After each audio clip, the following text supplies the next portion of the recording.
all the material, everything, including the videos that are not longer in Blackboard. They're all accessible on the site of the course. So anything that you need from exercises, results, videos, slides, everything is available there. Of course, I understand that you have the habit to, and you are used to use a Blackboard, but the problem with Blackboard is that it's not permanent.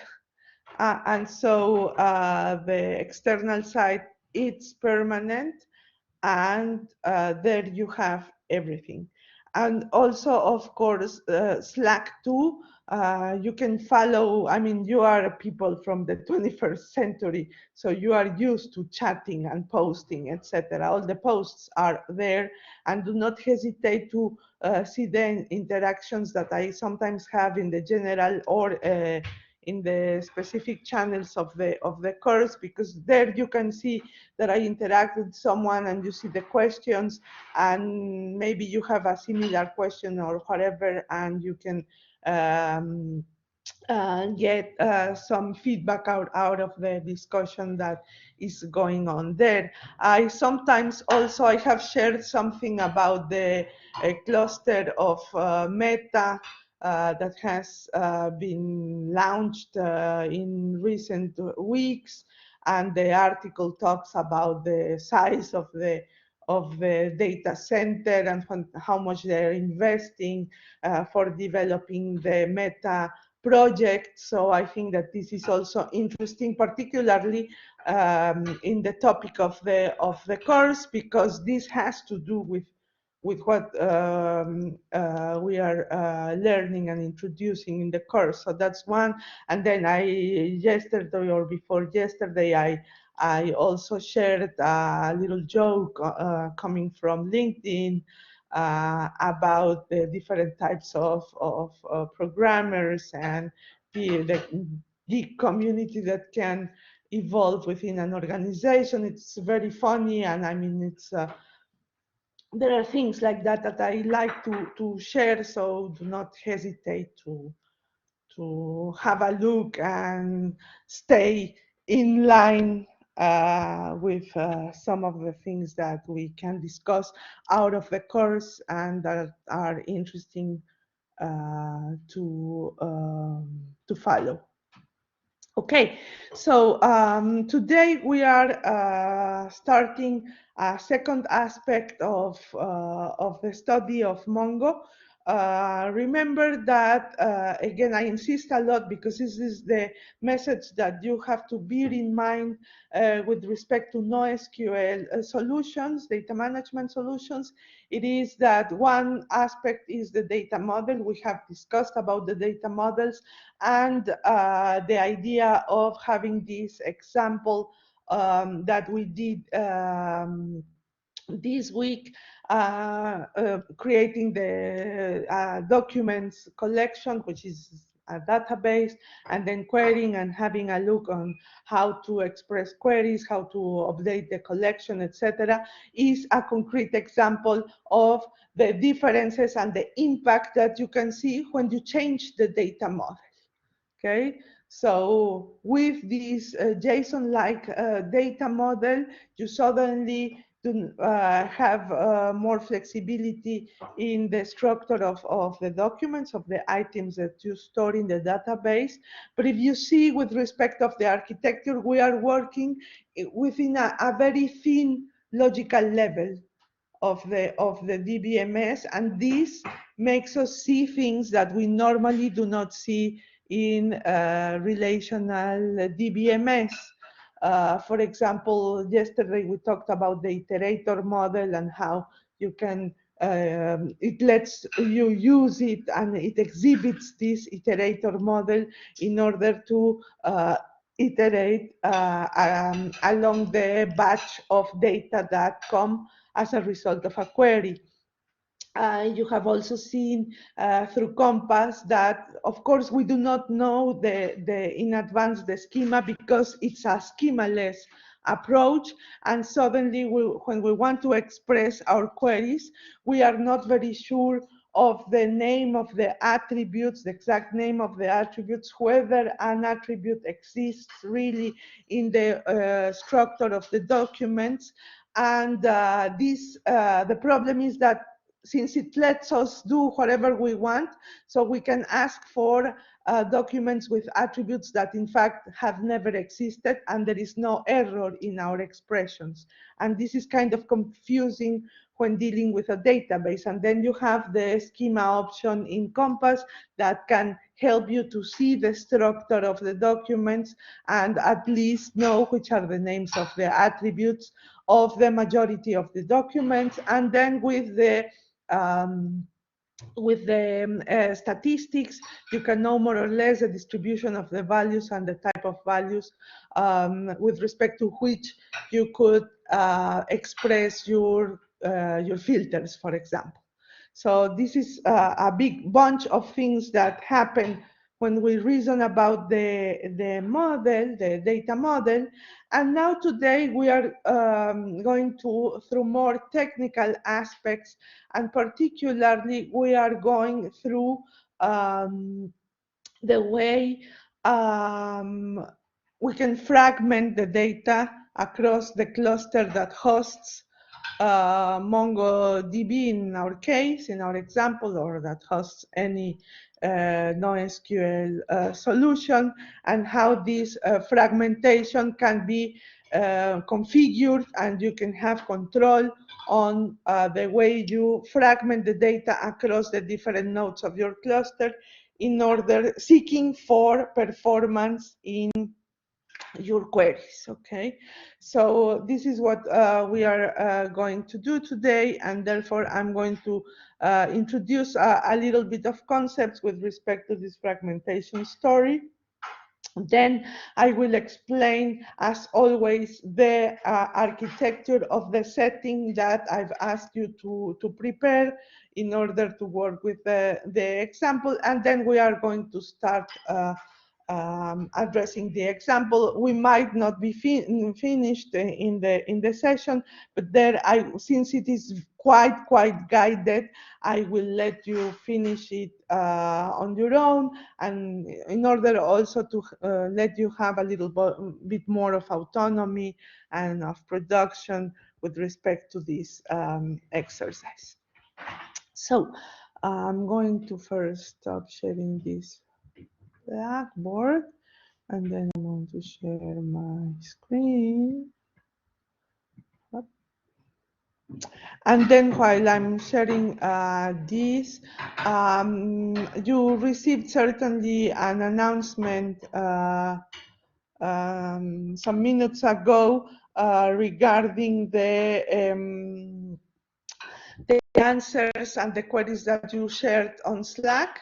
Everyone that has shared their answers before my announcement, I commented your answers. For some of them, I asked you to compare little things, etc. And so everything is on the channel.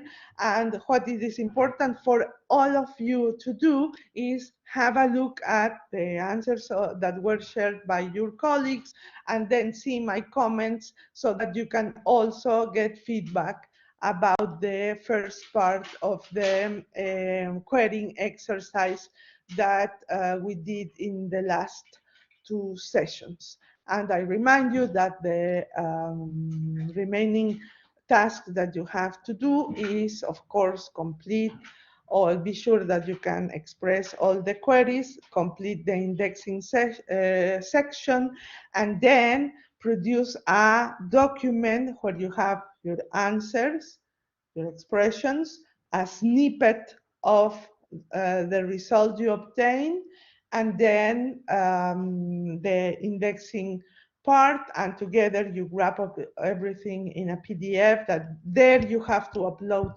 this PDF on the Blackboard space. And this is 5 points worth to the first evaluation of the first part of the semester, okay, the partial one. So 5 points of the partial is this exercise. And then today we are starting with the next points regarding this first term evaluation. So as I said, we are going to study and see in concrete how fragmentation is done. The jargon of NoSQL Arena calls fragmentation sharding. Okay, so when we refer to sharding, we are referring to a specific technique of data fragmentation. Data fragmentation serves to distribute in a more or less balanced way the data that we have to deal with across a cluster. And I remind you that since we have to ensure durability within NoSQL solutions, and that we worked a lot in memory, the fragmentation serves not only to distribute the pieces of a data collection, but also to distribute duplicates of this data collection. Okay, so the system creates, replicates pieces of the data, and so for every collection you have also replication, and this replication is distributed across the cluster in which the system works in order to ensure durability, fault tolerance, resistance, etc. Okay, so normally what happens is that you have a primary copy and then n secondary copies distributed across the cluster. And then you have to come up with techniques in order to, when you do updates, to update the every replica of your collections. Normally, and particularly in today's solution, this is transparent to you, so the system takes over the responsibility of updating the replicas, but this is configurable. So you as a programmer can dig into and open the box of the NoSQL system and play with some of the strategies adopted in order to deal with your replicas and to the consolidation of these replicas. And I don't know why it doesn't move. Okay, yes. The duplication normally is asynchronous, and it is stored in a log called the OP log. Okay, so you probably remember from your fundamental studies of databases that when you, in order to deal with transactions and to recovery, the system keeps a log of all the operations that have been performed within transactions, such that if there is a fault, during the recovery process, the system will use this log in order to do the recovery out of a fault and make sure that you will get and have access to the status of the database before the fault. Okay, this is the guarantee of the relational solutions. In the case of NoSQL solutions, they also have a log, and this log serves to ensure, again, different properties, those that we have studied for NoSQL solutions, and provide the guarantees that we can expect from these NoSQL systems.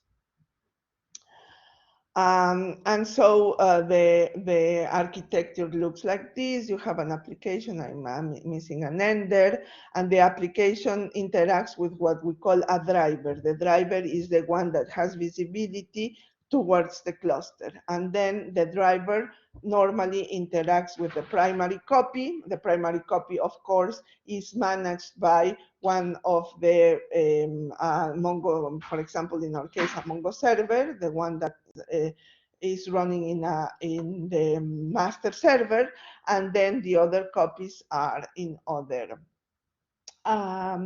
servers. And so the the server that has the primary copy, when there is an update, it interacts with the other nodes of the cluster in order to duplicate your data and then consolidate if you have done some write operations. Now, so very good, that's nice, but then how do we decide how to distribute the data across the cluster and in order to trigger these operations? Well, in fact, NoSQL systems, given the characteristics of the data models, promote what we call horizontal scaling that we studied some weeks ago. And so they are going to promote what we call horizontal fragmentation of the data. And this horizontal fragmentation of the data is what we call sharding.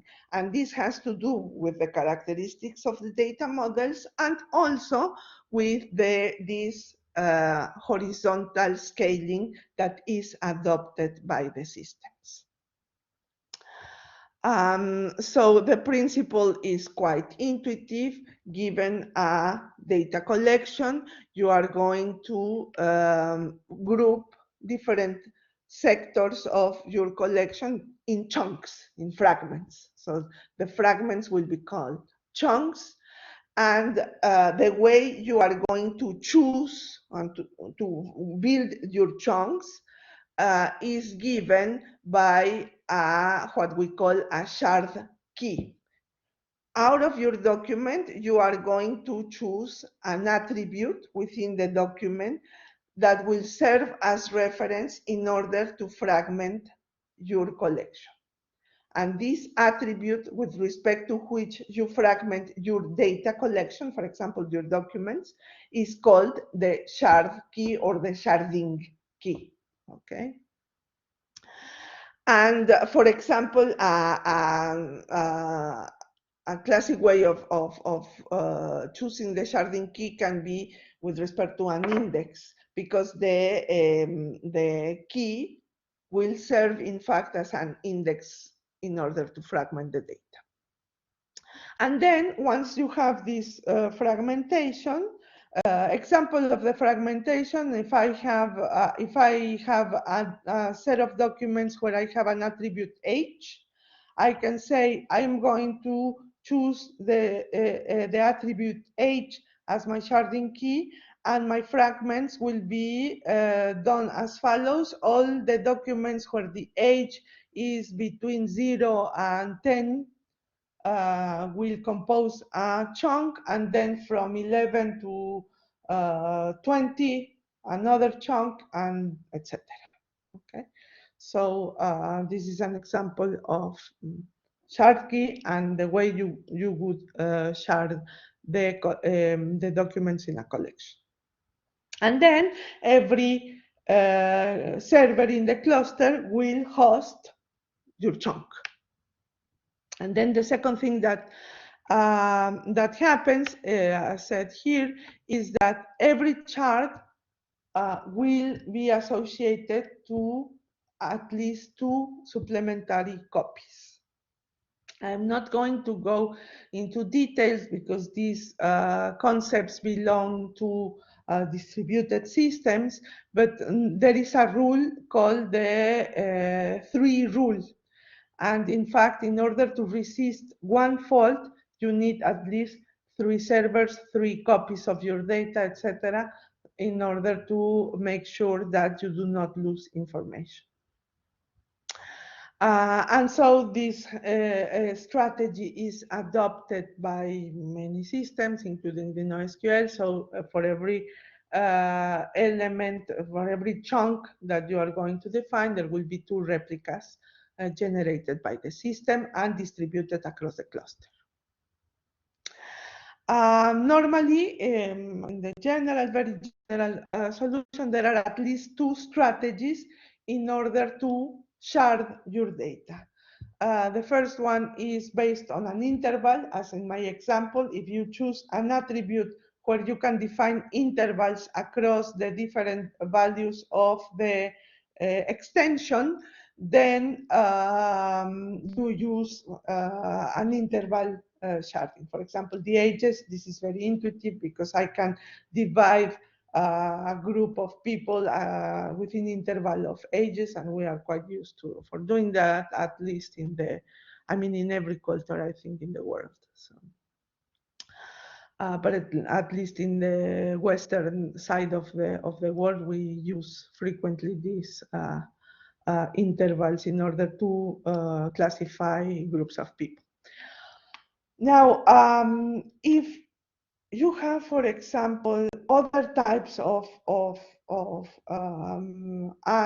distribution of values where an interval is not intuitive to define. Another strategy is based on hashing. So you're going to create buckets with respect to, again, you are going to choose a shard key, you are going to apply a hashing function on top of the values of this sharding key, and then you will create buckets according to the distribution of the function that you use to hash the values. And this has the advantage that normally given a specific hashing function, you know the properties of the function, and normally you are going to have an even distribution of the values that you know from the beginning of your studies when you study data structures and you get acquainted with hashing. This is quite common in our discipline. Now, well, this is general, and then Mongo, of course, adopts a sharding strategy, that the one that we are going to practice today. The idea is to maximize the use of the CPU and of the resources, even while we are going to work in an external manner. But then, even if you are working in a single machine, you can distribute your disk in fragments where you can deal with the data. And then the idea is that what you are seeking for in order, when you fragment your data, is to distress RAM, okay? And also to profit from the I/O capacity of the disk drivers. Okay, so this is quite technical. This is why it's very nice for us that are studying engineering to see that the close relation with RAM and I/O from the disk server, and we are going to seek to reduce this stress, and therefore we are going to try to have little pieces of our data distributed in our cluster in order to reduce the way we are going to stress the whole batch of resources that we use in the whole cluster. Okay, so that's what we're seeking for. And if you are an administrator of a MongoDB solution, you have to monitor the use of these resources to be sure that your fragmentation is really working. Okay, because if you fragment in a non-strategic manner, in fact, you will get the opposite. You will stress the system. And this is not good because, as we said, particularly in NoSQL solutions, we are seeking for high performance, very high performance. Okay, so we need to distress as much as possible the different nodes that we have access to in order to ensure a global performance for the system. So this is something that we have discussed, the vertical scaling, adding more CPU, etc. But this is something that we will not see, at least in the first part of the course. Then we will go maybe through vertical solutions so that you can see the difference. But for the time being, we are on the horizontal scaling. And when we talk about data in previous weeks, what we talked was about servers. No, I add more servers to more computers to my cluster, and in that way I increase the number of resources that I have available, no, in RAM, in disk, and in CPU. And we talk about data. There is also the notion of sharding and horizontal scaling, which means that we are going to, given a collection, we are going to have little chunks that will be added in the clusters, in the nodes, sorry, that we adopt in this horizontal scaling approach.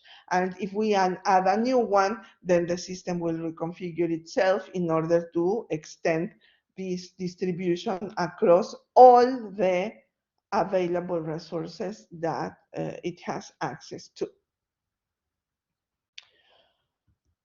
And it looks like this. So you have your normally, and that's something that I haven't insisted enough, we will be talking about clusters that adopt a master-slave approach, where you have your set of machines, but you will always have a master in charge, or several masters. If your cluster is big, you have masters in charge, and then each master has slaves.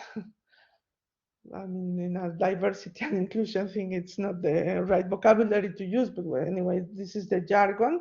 Well, it has dependent nodes that the master deals with.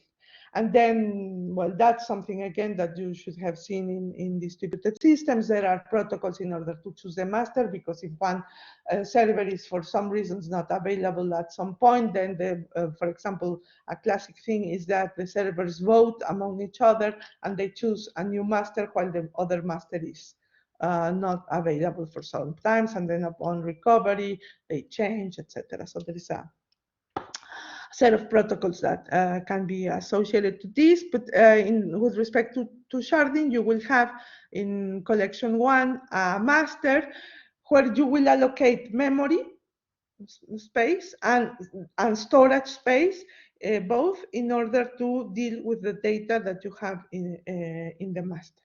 And then it will have associated different servers with the shards, and each server will have a predefined space to allocated in order to host the chunks. And if suddenly you exhaust the allocated space, then the system will move the data to another server that is less charged, in order seeking always to balance and to, of course, host all the data that you need to host in your cluster. A classic a classic allocation of resources that solutions have is that you have, for example, terabyte in your master, and then you divide out of 256 gigabytes allocated per node, and in that way you deal with the space. And then, of course, if you do the union of the different shards that you have in the different servers, then you get the initial 1 terabyte collection that you started with before fragmenting, before sharding. So if we want to sum up, so sharding in fact addresses the challenge of scaling to support high throughput and large data sets. It reduces the number of operations that each shard has to handle. That's very important. And it reduces the amount of data that each server needs to store. Okay, so it's like an optimized distribution of the data across the resources that we have. Again, as I insist, in order to seeking for performance. Yes, Francisco. Hi, Doctor. Sorry for interrupting, but I just wanted to ask if you could please. I think there's like a little banner. Yes, This one? The I one that sorry. says, Masque. yeah, that one. Thank you. Byron. You're welcome. Thank you for telling me.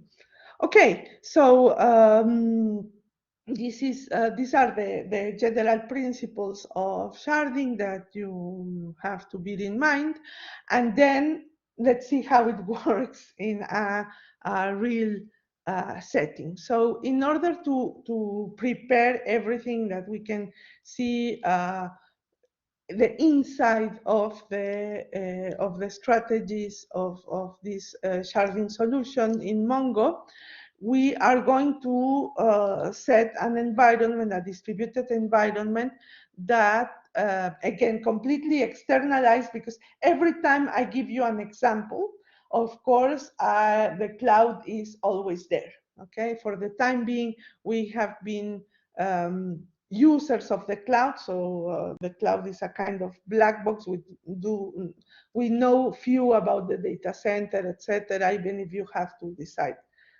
in Atlas where you wanted your data center and whether you were using Amazon, Google, or whatever.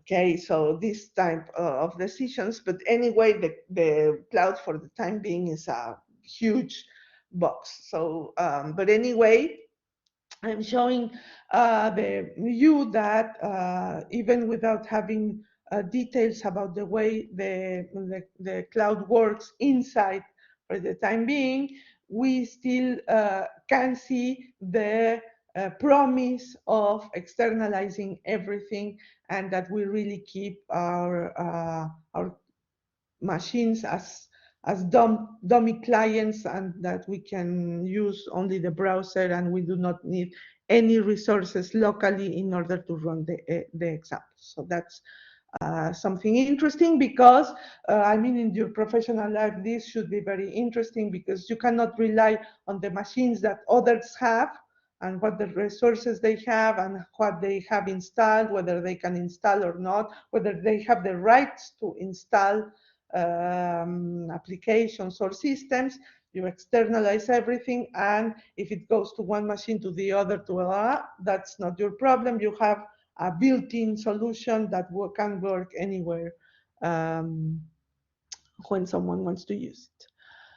So, but now we are going to open a little bit the box. And in fact, we are going to, in order to externalize the solution, we're going to use a virtualization technique that will help us to access to computing resources. Okay. So I'm going to give a brief overview of this virtualization solution, even if, of course, later on in the course, we will uh, dig into the virtualization topic in a detailed manner, but now we are going to just give an overview of what it is. So, in fact, I don't know if you yourselves in your machines have installed virtual machines, but the idea with a virtual machine is that you are going to create all the stack of a complete off-the-shelf computer inside another computer. So normally in virtualization, what you have in the left part of the figure, you have infrastructure. It can be your local machine or a cluster or whatever, but anyway, you can have your infrastructure. This is why you have here a personal computer or a server or the cloud. Anything can work. And then, of course, the infrastructure provides resources. We are always talking about resources. And then there is a layer called the hypervisor. The hypervisor has view of all the hardware that provides the resources we need to work. Okay, the disk, the RAM, and RAM or memory, and the CPU or CPUs that you might have accessible in the infrastructure. And this hypervisor sees everything. Okay?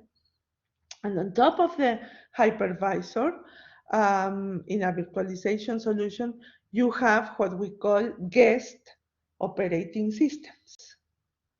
Okay, so we are creating a machine, a computer. So you have the hardware, you have a kernel that knows which is the hardware available, and then you have the operating system that you are going to plug on top of the hypervisor, and that will have access for managing part of the infrastructure that you have available here. And so, for example, if you have a virtual machine for example, me, if I have want a virtual machine of Windows in my Mac, what I will create is this hypervisor, and then I will say, well, my guest operating system is Windows some number, and so now I have a kind of computer, but that it's virtual, that has access to it. And then you can have also binaries or other libraries. For example, if you want to reproduce all the tools that you have in your Mac, and you have to have access to the same kind of tools, but on a virtual Windows machine. So you can say that you can include all these libraries and tools, etc., in this virtual machine, and then on top of that, you can have your applications. And so in one computer, you can have different virtual machines as much as you can in terms of the physical resource, the limits of your machine. And so you have this built-in solution on this machine.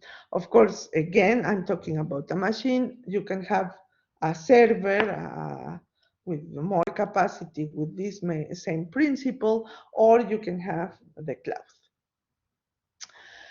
Yet, this solution is nice, but it's very, well, first of all, if you are the engineer that is preparing the virtual machine, it's technically hard and verbose um, to implement. And then the other thing is that, in fact, when you do this, you decide pieces of resources, how much resources you are going to allocate to the different virtual machines. And in fact, you degrade the underlying infrastructure that you have available, because you cannot factorize the resources that you have available. Okay.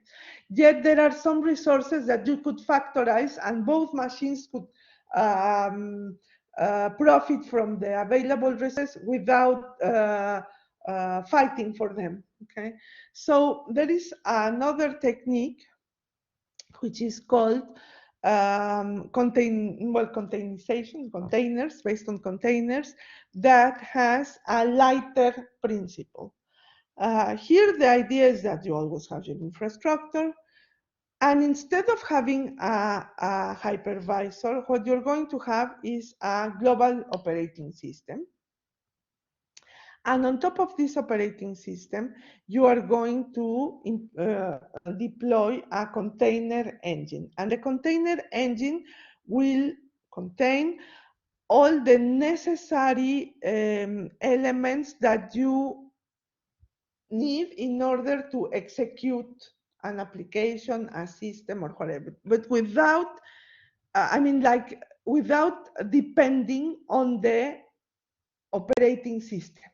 Okay, so in a general manner, if it's Windows, Linux, or whatever, it doesn't matter. It will be able to grab the necessary execution environment on this, and of course on the same operating system that it's a virtual operating system.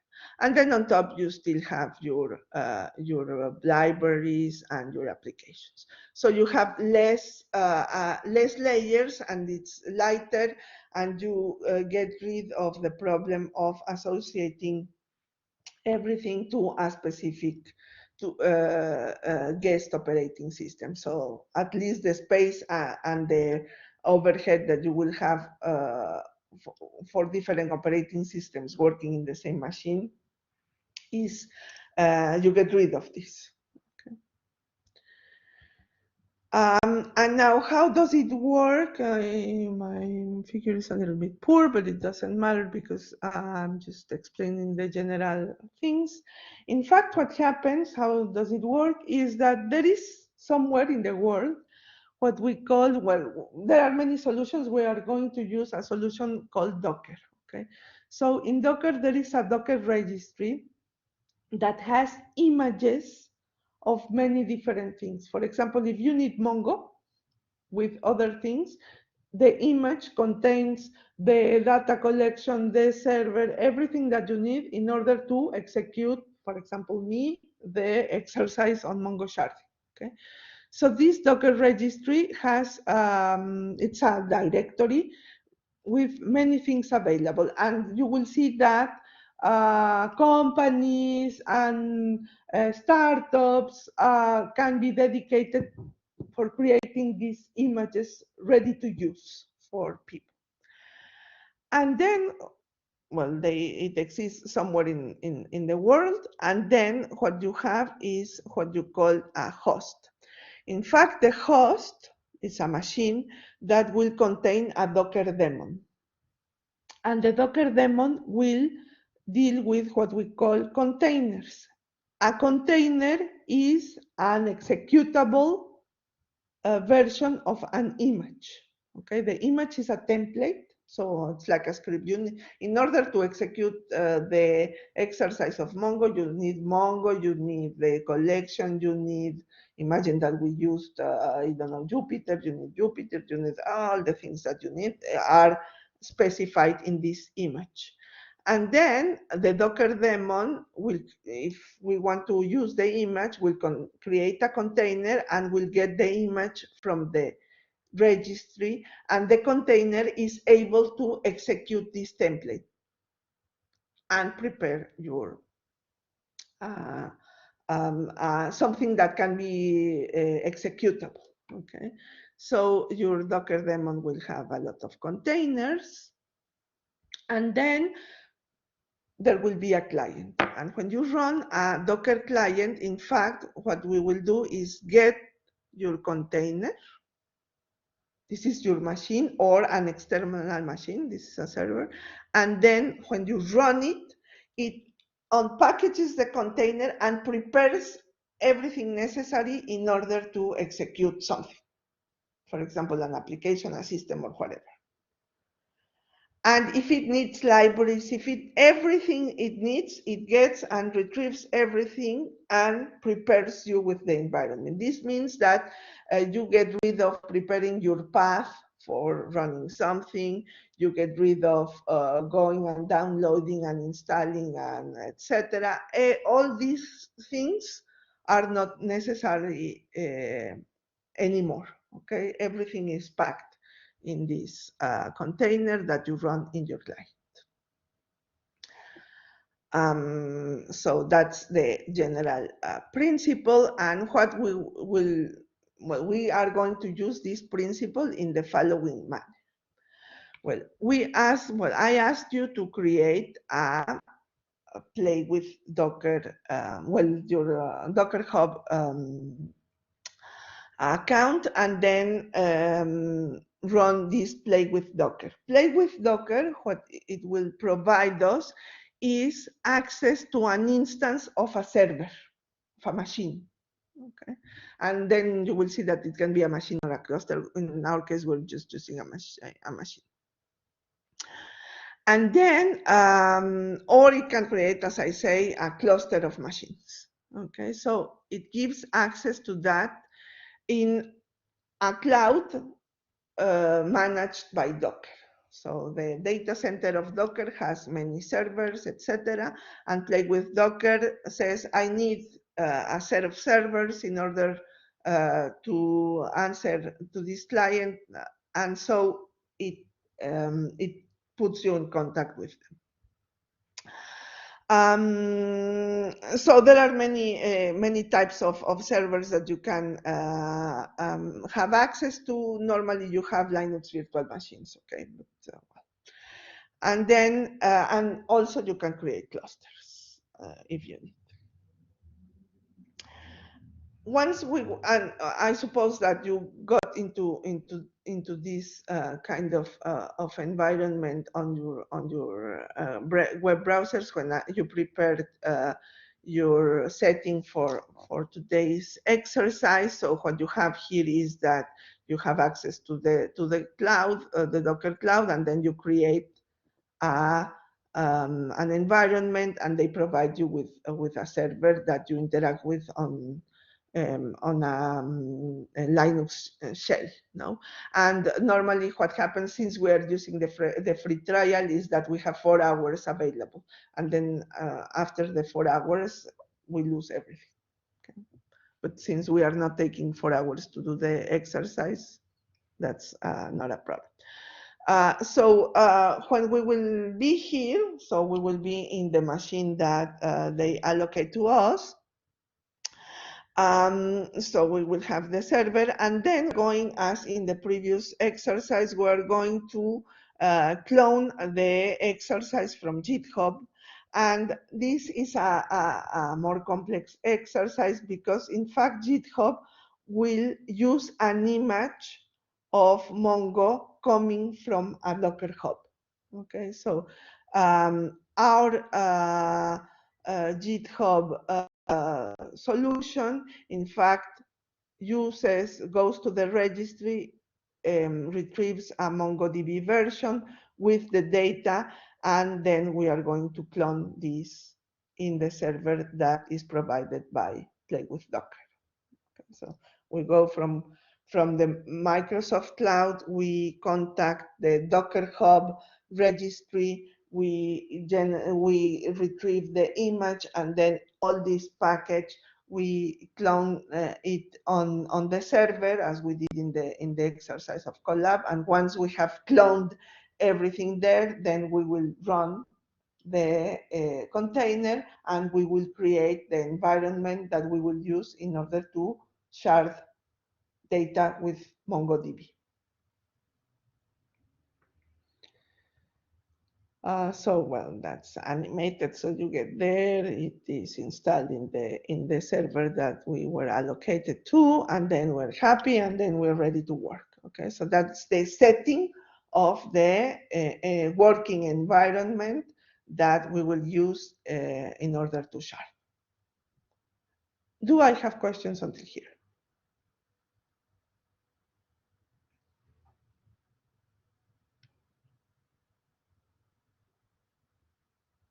Everything clear?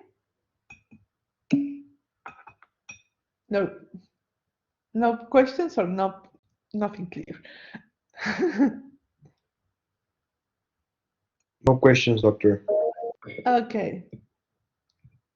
Yes, please, Alexander. Thank you.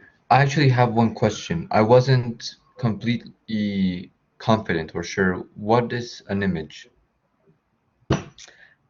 The image is a template that describes all the libraries and code and etc. that you want to grab together in order to run something. So if you have, I don't know, imagine that you developed an application that uses MySQL, and that with a script with the schema that you define and the code of your application together with the interface. So you will, here in the image, you will write a script where you describe all the components that your application is composed of. That's the image. And then the container will come here and get your image, and then when you execute run, it will get all the libraries and necessary code, physical code that will let your application run. You know, it's like wrapping together for example, in the case I'm referring to, your MySQL with all the things necessary in order to run that application independently of any computer. So that when you come and put it in my computer, in the computer of your colleague, or in your computer, it works without me having to install everything necessary in order to run your application. So the image is the template that describes all the components necessary. Very well, thank you. And on the following slide, can I see it again? Yes. If you are acquainted, well, if you use C, for example, you have to write a make, no?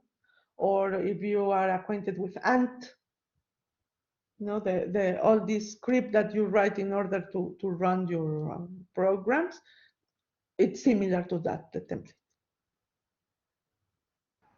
Okay, I think it's clear. Thank you, Doctor. And I'm sorry, wasn't this is the slide? The next one, the one that The shows next, GitHub.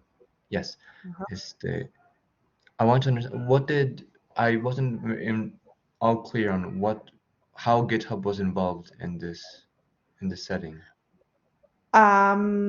Here, the first thing that you do is just getting a server from Play with Docker. So this is a machine, a computer. And then the image is, we have prepared, my colleague and myself have prepared the exercise that we are going to run to study sharding. And the exercise contains a data collection, and it contains the data, okay, a set of documents.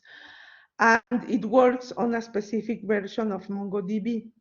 So in GitHub, we have the description of all that we require. And when we clone the GitHub, in fact, what it does, it contacts Docker Hub and it gets a predefined image that contains the Mongo that we are using for running the sharding example. So instead of installing a Mongo or using Atlas, we are getting the image that we are going to install in the server provided by Play with Docker that we are going to use. Okay, thank you very Right? much. You're welcome. Other questions? I mean, of course, this is a little bit complicated to understand, but I imagine that with the experience you have with programming and building applications, you can see that the fact of being independent of a machine and being able to externalize has a lot of advantages when you want to share your applications and you want to run them without having to do the heavy lifting of the preparation of a local environment that would be much more complex to do than having this externalization. Okay, maybe you are out of your comfort zone now, and it seems a little bit difficult, but it will always be easier to do in this way than in a classic way. And of course, this is an industrial way of dealing with code that, it depends if you have had professional experience outside the university, but if you haven't, well, when you go in the market and you really have to professionally produce code and deal with it and share it and validate it and test it, this is an easy way of doing it and an agile way of doing it. Okay, so let's go to the hands-on.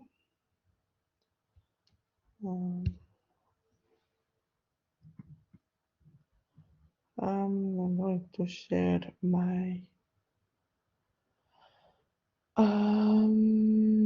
what I have here. Well, here's the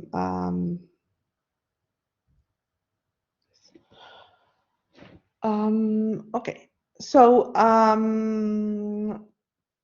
in the site of the course, I'm going to share the link on the chat. Chat here.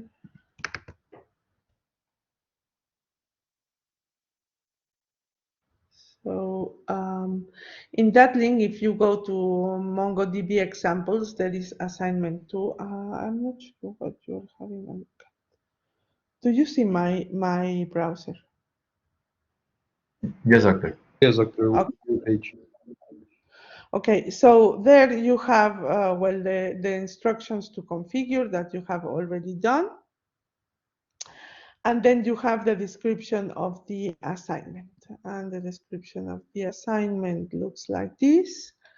So the idea is to study sharding. We are going to have two necessary things to use.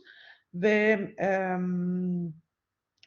specification of the exercise, and then play with Docker environment in order to run the exam. So I think that I have one prepared, but I'm no longer sure. Well, it doesn't matter. I'm just going to go back just to run.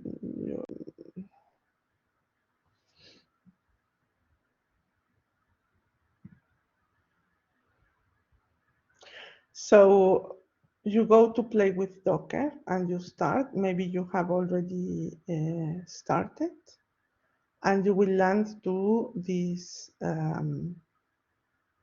environment in your browser. And here we have the counting down clock to make sure that we do not forget.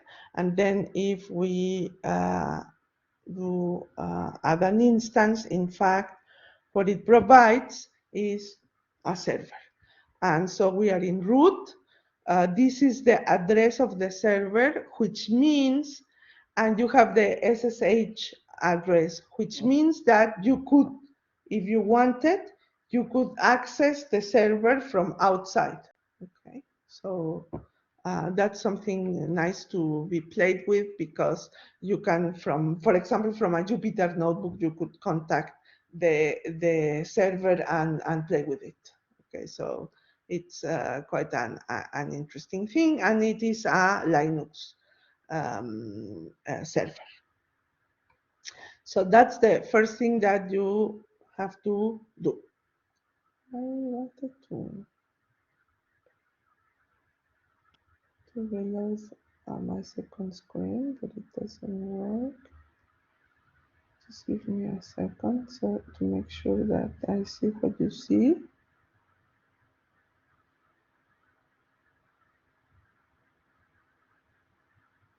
It's coming in. So first part. Now, second part, we're going to the GitHub.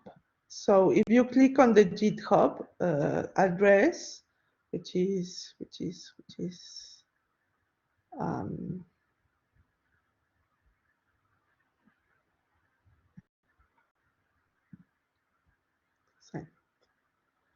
this assignment. So the to-do says, we execute play with Docker. I'm coming in a minute. Well, you created your Docker account. Once you have your Docker account, you click on play with Docker. You land into this interface, and then at some point it can ask you the credentials that it provided when you created your Docker Hub account. Once you have done this, then you click on the green button, you land as I did here, and then I added a new instance, and here you are in the instance. Okay, so that's first thing to do. And then the second thing to do is, I want to close this. I think that I have the wrong, is this? I might have, so that's one thing. And the second assignment, yes. Now, if you go to the assignment, what you will get is this address. Please click on it. And I think I have a question, so please ask me.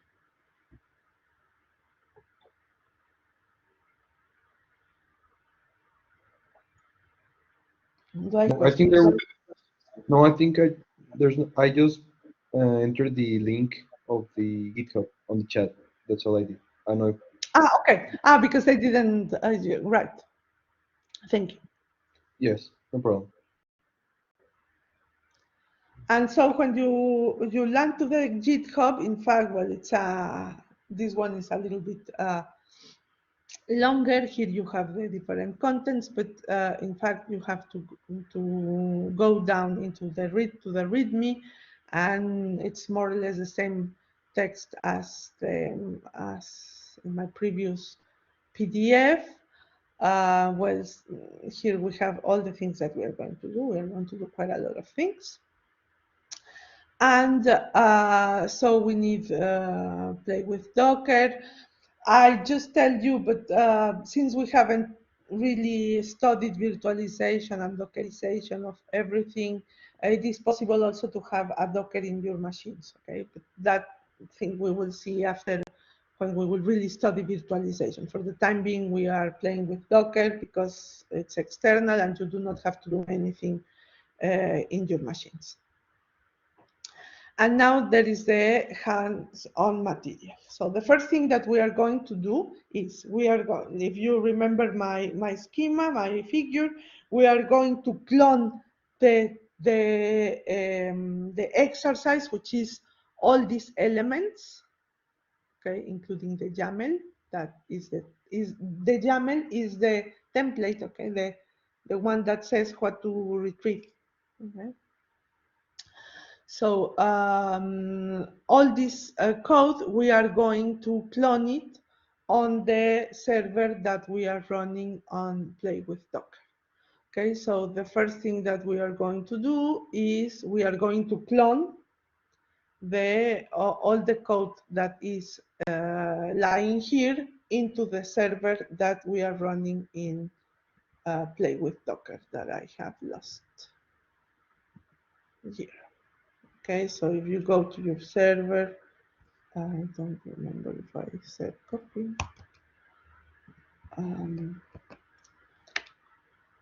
So I'm saying I'm contacting JIT and I'm saying to clone the code that is lying in this address.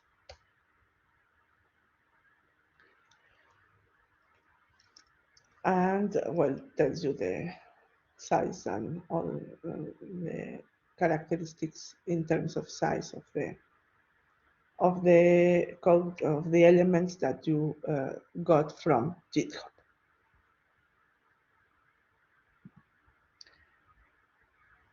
Okay, now, well, we move into the, if you go here and you have a look at what we have, oh, that's a bit clean. It doesn't matter.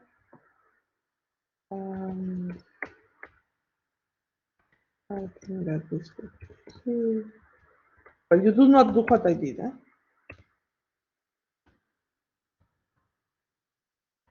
Because if you do that, well, anyway, I'm going to go back there. You are going to go to the folder called DX Lab Sharding. And once you do that, you are going to pull, okay, to really get everything necessary from in order to compose the environment that we are going to execute. So you go to the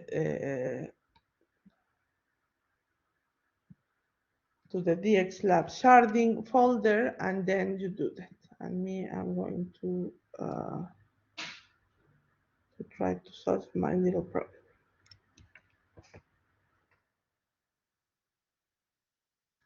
Okay, and then you pull. So if you remember from my figure, you are getting the image that lies in the registry into your Docker. And so it pulls a lot of things. It pulls all the libraries and etc. necessary in order to get your Mongo with what we need in order to work with the sharding. Okay, I will explain in a minute what is CLA, config server, etc. Okay, now we're just getting everything necessary in order to work.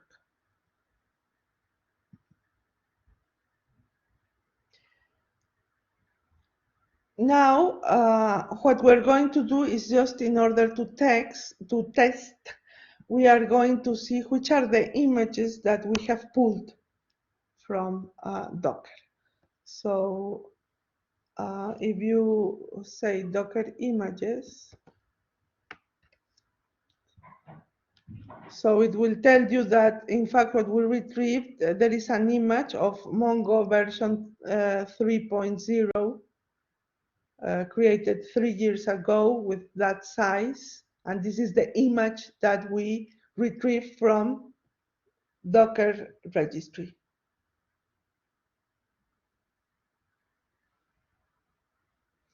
We are using this version because the new versions hide all the backend that is implemented by Mongo in order to study sharding.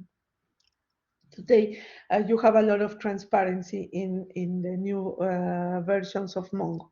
And we are using this one because in that version, you didn't have this transparency, and this will let us explain and see how it works internally. Okay, this is why we're using this version.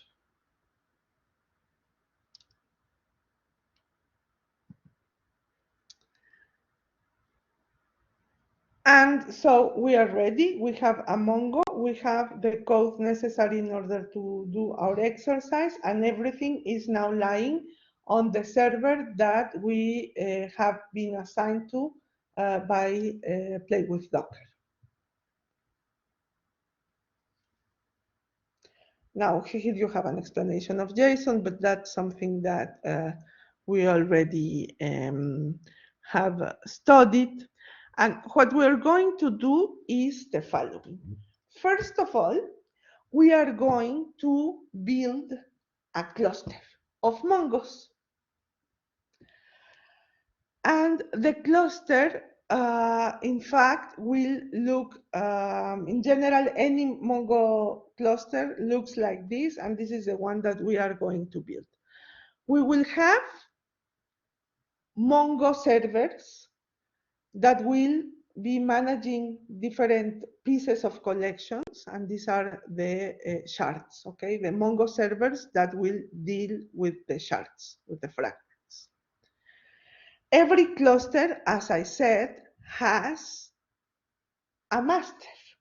The master in the Mongo jargon is called a router. And normally in the prompt, in the server, you will see Mongo S. Mongo S says that you are dealing with a Mongo master who is in charge of Mongo servers that are working with it in order to deal with a sharded collection. And in fact, since different shards can live in the nature, what it has, is a directory, another process, that has the index of all the shards that are running in the nature. And this is called the config server.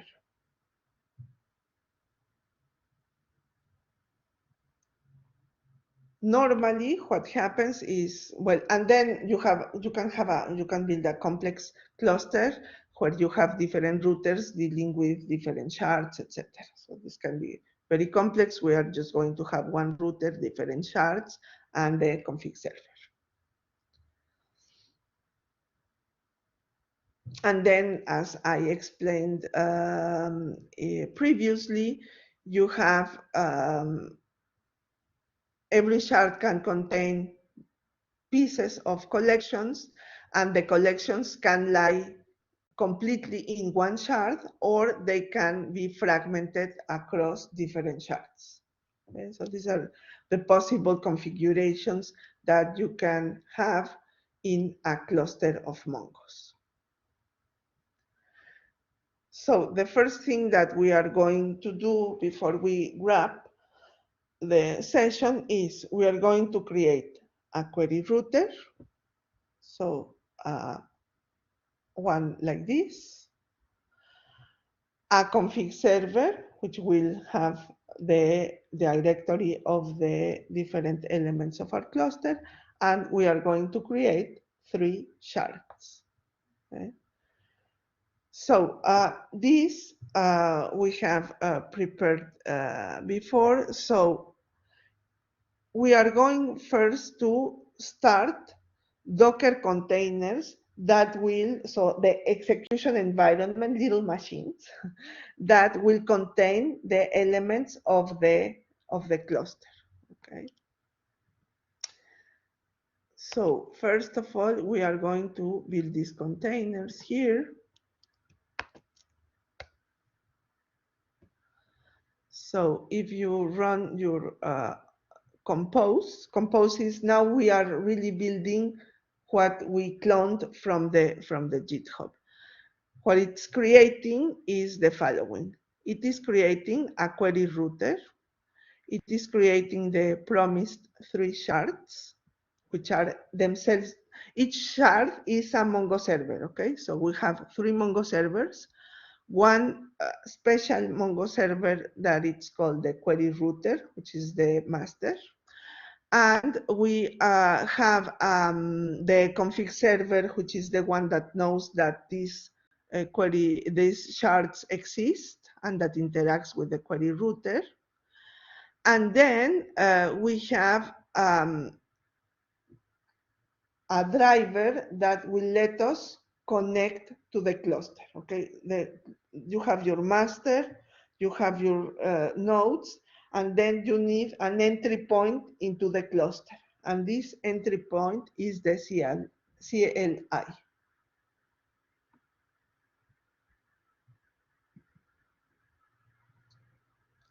Now, if you want to see which are the containers that are running now, you can say Docker PS. So PS, these are processes.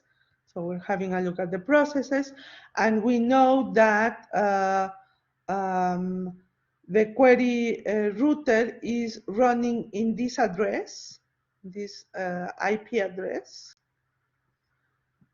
And it started a minute ago. In another IP address, you have shard 1, in another shard 2, and shard 3, and then the config server. Okay, so you have access to the different shards of the cluster through different IP address and then the query router. That's something that we have seen in a more transparent manner in Atlas. When you created your Atlas cluster, you see the different shards, you can see access to the IP of the different shards, and then you decided other things like where they are going to lie in the data center, etc. It's the same principle, but now instead of delivery externalizing it for Atlas to do it for us, we are doing that ourselves.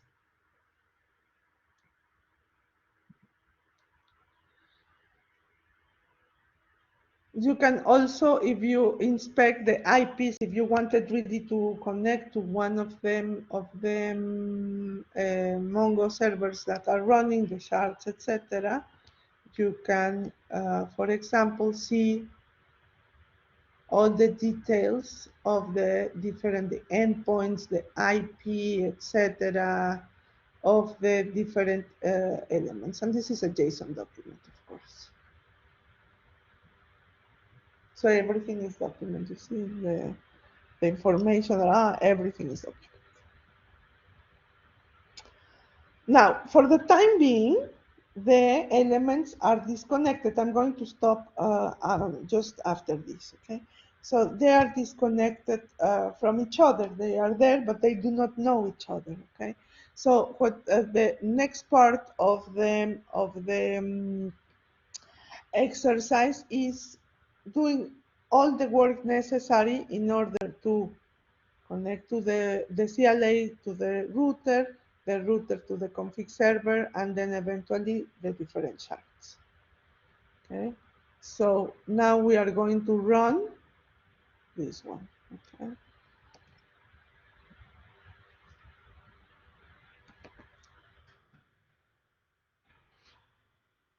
And you see, now we are connected to another prompt.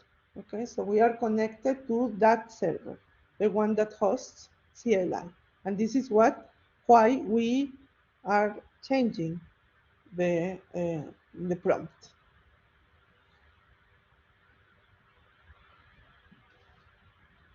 Now we can connect. Now what we're doing is we connected here. And now we are going to establish this connection. Being in the CLI, we are going to connect these two, the router to the CLI.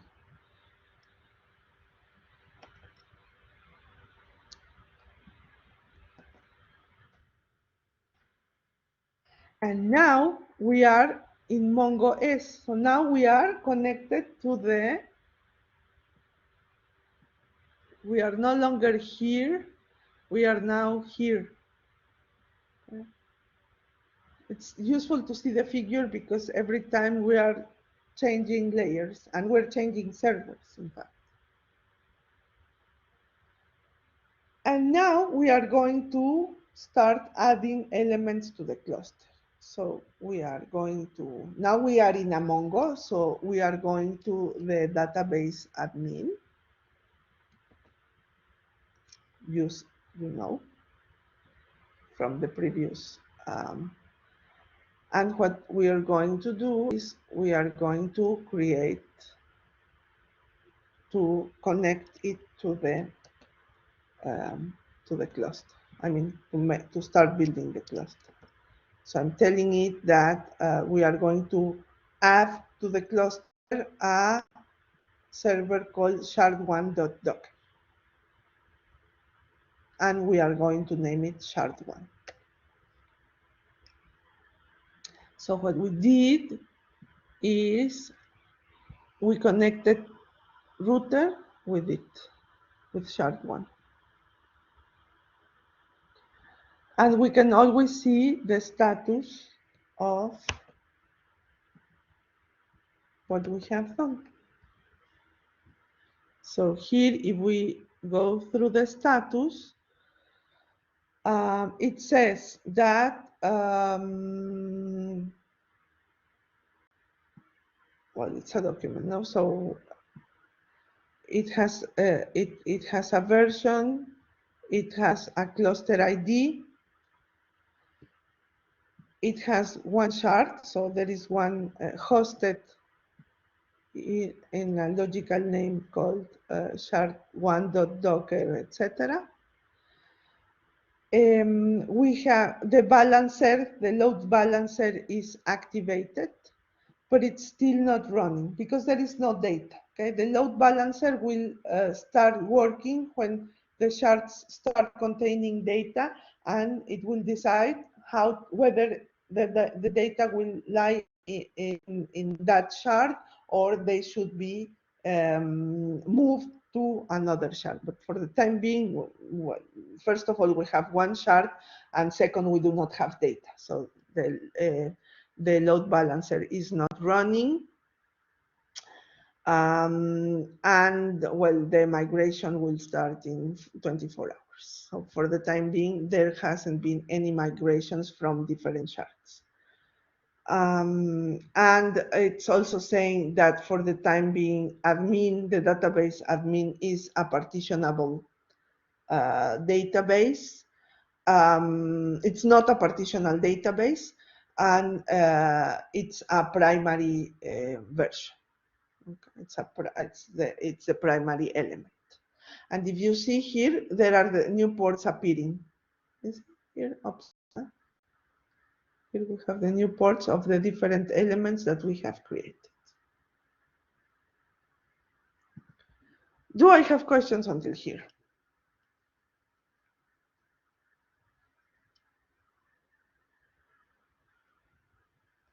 I have a question, doctor. Are we going to continue this hands-on next But Tuesday? your own, but on your own.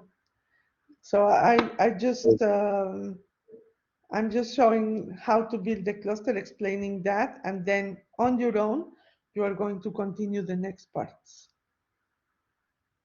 Oh, okay, okay, okay. right? So this is why it's important. For the time being now, you have the cluster, etc. The next part will be filling in with data the cluster and then starting to move across the different elements of the cluster in order to deal with your data. And this is what you're going to do on your own at first part. Then we will next time what we will do is a huge discussion on what you will have seen. So we are doing upside down. Normally we do it together and then we discuss. Now we are going to let you do the exercise on your own, and we will come back next time in order to discuss many things and then help you to have everything ready so that you can complete the exercise. So only for the architecture is everything more or less clear. I understand that then you have to have a time to digest and then eventually have questions. But for the time being, do you have some reaction or something about this?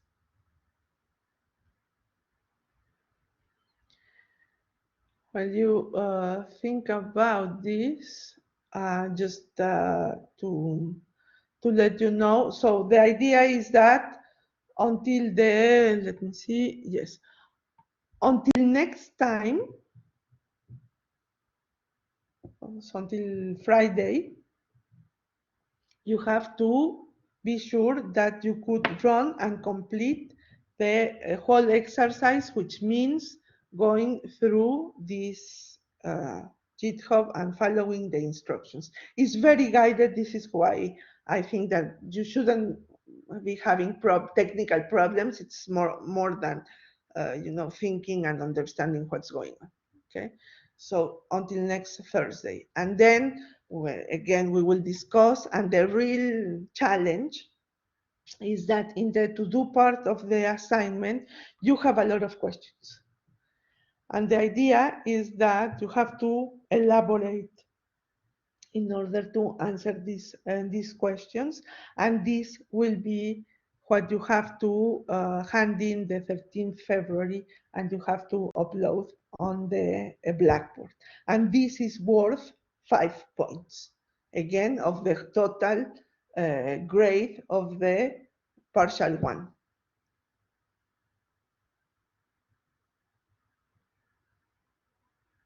So since we are not having exams, of course, we are having assignments in order to grade.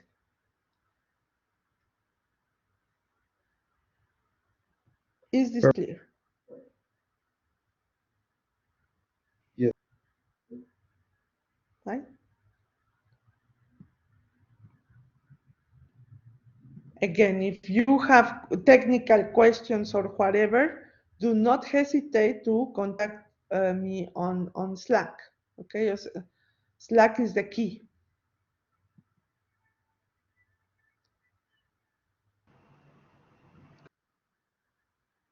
Okay. Thank you, doctor. Yeah. Okay, and remember to have a look, those that arrive late, etc. Have a look at the answers shared by your colleagues and my comments. This is for the first part of the querying material. Okay, so these are the two main tasks that are important to bear in mind. And if there are no questions, we can wrap up and go to profit from sunny Saturday. Thank you, doctor. Have a nice weekend. Have a nice weekend, doctor. Thank you. Thank you. Bye bye.